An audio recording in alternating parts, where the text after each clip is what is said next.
नमस्कार जी, एक बार फिर स्वागत है मेरे YouTube के चैनल पर। आज हम वास्तु के ऊपर बात कर रहे हैं। जो आगे मेरे पीछे क्लासें लगी हैं, अब हम उससे आगे चल रहे हैं। लास्ट क्लास में मैंने आपको 5 एलिमेंट में बताया था कि 5 एलिमेंट कैसे होते हैं, क्या होते हैं, और अब इसको कैसे हम इंक्रीज और डिक्रीज कर सकते हैं और कैसे इसको ब्लॉक कर सकते हैं। उसके बाद का जो चैप्टर है अभी है 32 गेट। जो शक्ति चक्र आप सबके पास होगा, नहीं है तो अमेज़न से मिल जाएगा आपको शक्ति चक्र। अब यहाँ पर आप देख रहे हो एक शक्ति चक्र मेरे पास बना हुआ है जो सामने आपके स्क्रीन पर शो हो रहा है। तो इसमें बहुत सारी चीजें समझने वाली हैं। जैसे सपोज करो जो N2 लिखा हुआ है, जो E3 लिखा हुआ है, मैं कलर चेंज कर देता हूँ थोड़ा सा जिससे हमें और आसानी हो जाएगी। तो रेड कलर ले रहा हूँ, हाँ जी। और उसके बाद देखिए यहाँ पर लिखा हुआ है N4 लिखा हुआ है, N5 लिखा हुआ है।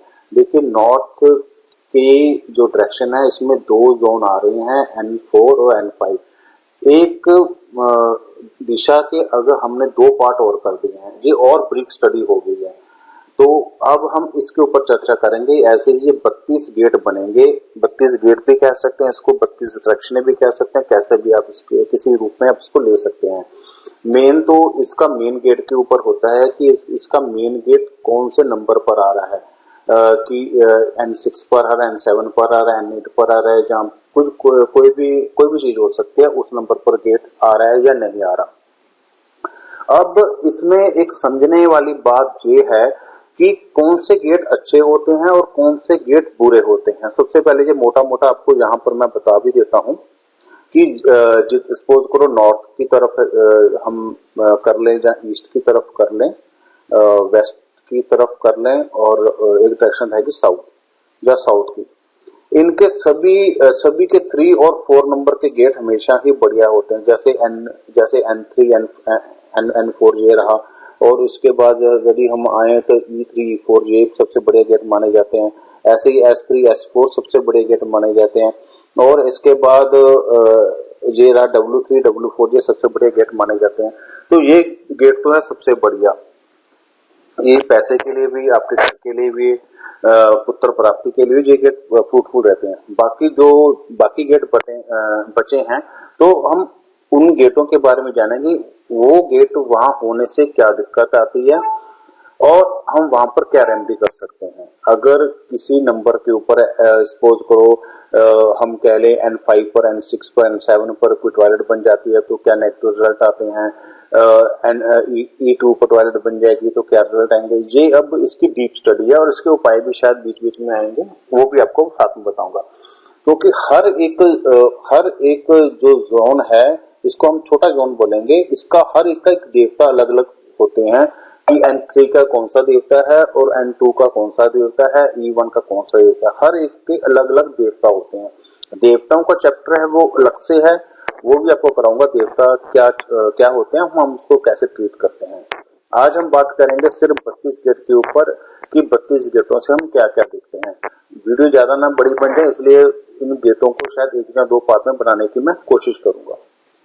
तो सबसे पहले हम शुरू करते हैं E1 से।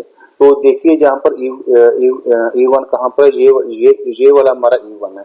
तो हम इससे शुरू कर रहे हैं। जो नॉर्थ ईस्ट का गेट आता है, नॉर्थ ईस्ट का गेट आता है, जहां यहाँ पर कोई भी बाथरूम टॉयलेट बना हो या कुछ भी बना हो, तो वो हमें क्या रिजल्ट रहेगा नॉर्थ ईस्ट में E1। ठीक है जी, अब हम इसके ऊपर चर्चा कर रहे हैं। देखिए ये रहा हमारा E1 का। E1 गेट से हम क्या क्या देखते हैं। सिखी यहाँ का देवता है। जब ये देवताओं को अभी शायद इतनी जरूरत नहीं है, देवते मैं आपको बाद में करा दूंगा। जो नीचे पढ़ने वाली बातें आप सिर्फ वो आप कर सकते हैं। किसी भी विचार को पूरा करना हो, अगर यहाँ पर टॉयलेट हो तो जातक में जागरूकता की कमी आती है। किसी विचार को पूरा करना हो तो यहाँ पे देखा जाता है, अगर यहाँ पर टॉयलेट बनी होगी तो जागरूकता में कमी आएगी। आदमी को किसी चीज का नॉलेज नहीं हो पाएगी कि आज के दिन या आजकल समाज में क्या चल रहा है। तो इसके उपाय जो है, देखिए ये उपाय जो मैंने आपको लिख कर दे रहा हूँ, जो बनाए गए कहीं नहीं मिलेंगे आपको उपाय, ना यूट्यूब पे किसी वीडियो पर मिलेंगे। नोट कर लीजिए। बुद्धा की तस्वीर जहां लगा सकते हैं, पंचदेव की फोटो जहां पर लगा सकते हैं, और जहां पर गुरु यंत्र जहां पर स्थापित कर सकते हैं, जो गुरु का यंत्र आता है यहाँ पर स्थापित कर सकते हैं, आपको रिलीफ मिलेगा। हाँ जी, इसके बाद हम बात करते हैं E2 के गेट की, जो ENE के डायरेक्शन में जोन में आता है। जो E2 में हम देखेंगे, अगर यहाँ पर टॉयलेट होगी तो माँ बेटे के रिश्तों में कमी आएगी। बच्चा पैदा करने की शक्ति हम जहाँ से देखते हैं, अगर यहाँ पर टॉयलेट होगा तो मौज मस्ती पर पैसा उजाड़ेंगे, खराब करेंगे। अंकुरित करने की शक्ति के ये देवता है। जहाँ पर रिक्रेशन के लिए यहाँ से हम देखते हैं, यानी कि अगर किसी व्यक्ति के घर में या घर में किसी के बेबी नहीं हो रहा तो यहाँ से देखा जाएगा। अगर कोई लेडी प्रेग्नेंट नहीं हो रही तो यहाँ चेक करें, जल बरसाने वाली ये देवता यहाँ से देखे जाते हैं। कोई बंदा काम में सफल नहीं हो रहा तो यहाँ के देव को देखा जाता है। यहाँ के देव किसी भी स्त्री को गर्भ धारण करने में मदद करते हैं। देखिए, जो पर्जन्या देवता है, E2 के जो देवता है वो पर्जन्या देवता है, तो वो रिक्रिएशन करने में मास्टर है, रिक्रिएशन के वो देवता है। अगर कोई व्यक्ति या कह लीजिए मियां बीबी में उनकी शादी हो चुकी है और उनके घर में बच्चा नहीं हो रहा तो यहाँ पर देखना चाहिए। तो बच्चे के लिए अगर यहाँ पर टॉयलेट बनी होगी, जहाँ कोई एंटी कलर एलिमेंट लगे होंगे तो वो दिक्कत क्रिएट करता है। उपाय के रूप में यहाँ पर आप पौधे लगा सकते हैं, माँ बेटी की तस्वीर लगाते हैं, जो लड़ाई करती है माँ बेटी उनकी तस्वीर लग सकती है, उनको आराम मिलेगा। राधा कृष्ण की फोटो भी यहाँ पर लगा सकते हैं। उसके बाद हम बात करते हैं, ये फिर E3 है, ये इसका जो मेन गेट होता है सबसे बेस्ट माना जाता है। जो E3 के देवता हैं सबसे बेस्ट माना जाता है। यह स्थान मनोरंजन का स्थान है, किसी भी प्रकार की जीत के लिए जहाँ से देखते हैं। शिव का पुत्र, ये जोन शिव के पुत्र के रूप में जाना जाता है। अच्छे विचारों में सफलता मिलती है। बहुत ज्यादा जो विचार हैं, बढ़िया विचार है, जहाँ से देखे जाते हैं। उपाय, जहाँ बज्र रखने से लाभ मिलता है। बजरा एक इंद्र का जो विचार है, बजरा, उसको इसकी फोटो भी लगा सकते हैं। जहाँ आप वही मेटल का आप उसको लेकर भी लगा सकते हैं। डाइनिंग टेबल की ये उपयुक्त स्थान है। अगर डाइनिंग टेबल जहाँ रखा होगा तो जाने आपके घर परिवार के मेंबर जहाँ पर बैठकर खाना खाते हैं तो आपका प्यार बढ़ता है। अगर जहाँ पर डाइनिंग टेबल होता है उस श्रेणी के लोगों के साथ संपर्क होता है। इसकी शक्ति हम जीत की ओर लेकर जाती है और शरीर में शक्ति की कमी नहीं रहती। विजय ना मिल रही है तो यहाँ पर चेक करें। देखिए, अगर आपको किसी भी काम में आपको सफलता मिल रही है, जहाँ आपको विक्ट्री नहीं हो पा रही, तो हमें ENE में E3 चेक करना चाहिए। लेकिन E3 का जो मेन गेट है सबसे बेस्ट मेन गेट माना जाता है। उसके बाद हम बात करते हैं E4 के बारे में। E4 जो है ईस्ट की डायरेक्शन के अंतर्गत आता है और इसके जो देवता है इंद्र हैं। इंद्र राजाओं का मतलब ये कह ली देवताओं का राजा जो है इंद्र माना गया है। अगर कोई व्यक्ति समय पर उठता है अगर तो ठीक है, नहीं तो उसका उपचार चेक कर सकते हैं। मैरिज नहीं हो रही, अगर देखिए इसमें बहुत सारी बातें हैं, समझाने वाली बात ये है, अगर कोई व्यक्ति अपना ठीक टाइम पर काम नहीं कर पा रहा है, जहाँ सही टाइम पर उठता नहीं है, तो उसका E4 कहीं ना कहीं खराब होता है, उसकी ईस्ट की डायरेक्शन खराब होती है।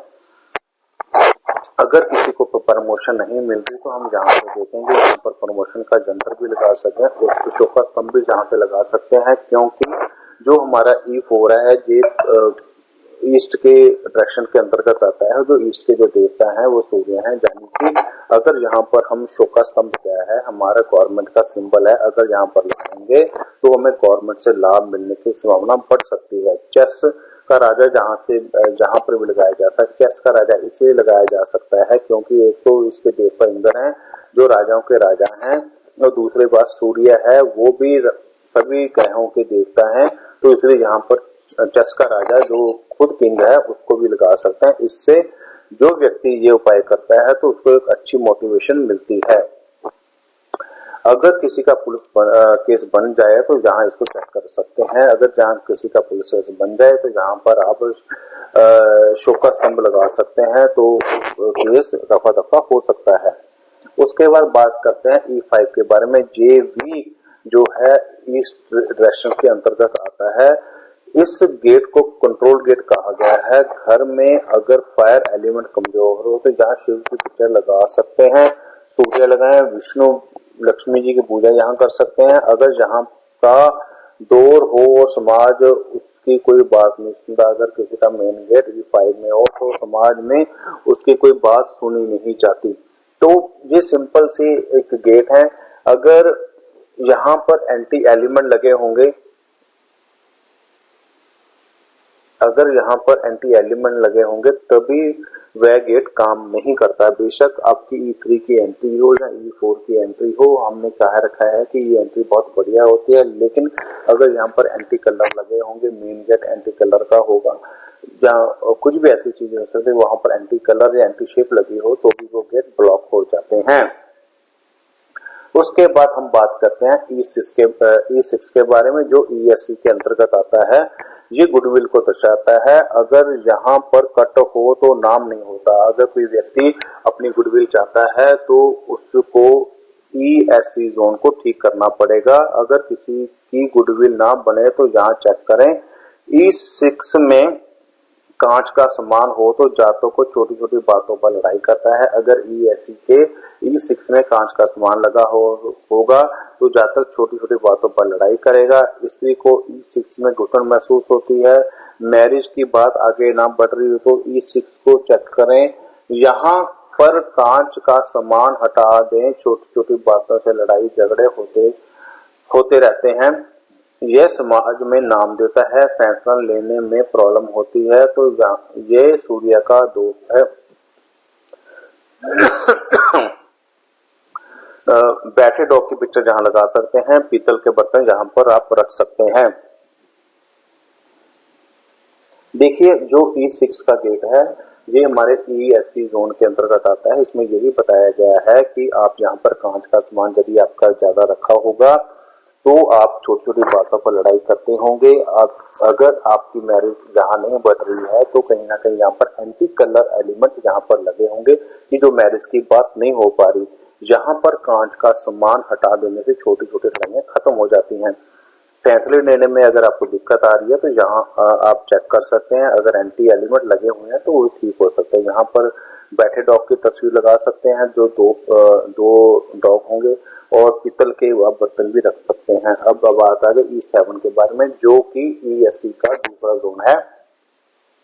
इस देव को कामदेव का कारक माना गया है। आकर्षण की कमी हो तो यहाँ चेक करें। मेल फीमेल जहाँ मिलते हैं तभी इनका डिस्चार्ज होता है। तो यह यही देव करवाते हैं। अगर बार चार्ट में यह कम या ज्यादा हो तो वीर्य की कमी आती है। ये एक बार चार्ट बनता है, शायद अभी मैंने आपको वो करवाया नहीं है। बार चार्ट के लिए मेरे पास सॉफ्टवेयर है जो एक्सेल में बना हुआ है, वो सिंपल आपको बता दूंगा कैसे बनता है। आप सबको मैं वो फाइल दे भी दूंगा जिससे आपका काम चल पड़ेगा। तो बार चार्ट बनाने अगर कम या ज्यादा हो तो वीर्य की कमी महसूस होती है। यह मंथन के लिए सबसे उपयुक्त स्थान है। दूध से दही बनता है, दही से मक्खन बनता है, तो इसी देवता का काम है। कामधेनु गाय जहाँ पर रख सकते हैं, कामधेनु गाय का स्टैचू जहाँ पिक्चर में डालकर जहाँ पर लगा सकते हैं, वॉशिंग मशीन जहाँ पर रख सकते हैं, मिक्सर ग्राइंडर जहाँ पर रखा जा सकता है, खरगोशों का जो जोड़ा वो जहाँ पर रखा जा सकता है। इतना E7 का यही था। E7 में सबसे बड़ी बात है चर्निंग का जोन है, एनालिसिस करने का जोन है।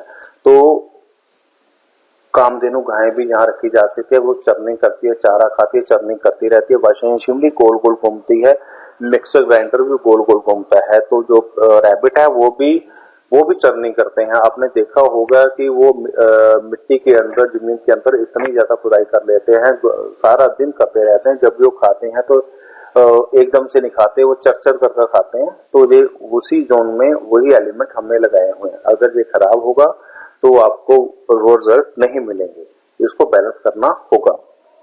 उसके बाद बात करते हैं, जो भी बीच में बोल पड़ रहा था, अब बात करते हैं E8 के बारे में।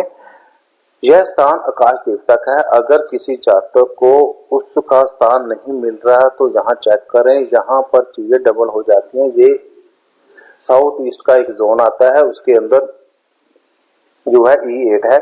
उपाय के रूप में यहाँ पर आप लाल बल्लव लगा सकते हैं। श्री यंत्र वास्तु पुरुष भी यहाँ पर रखा जा सकता है। तो ये थी E1 से लेकर E8 तक की गेट की कुल डेफिनेशन। कल हम नॉर्थ की साउथ की और वेस्ट की जो है दक्षिण है वो पढ़ेंगे।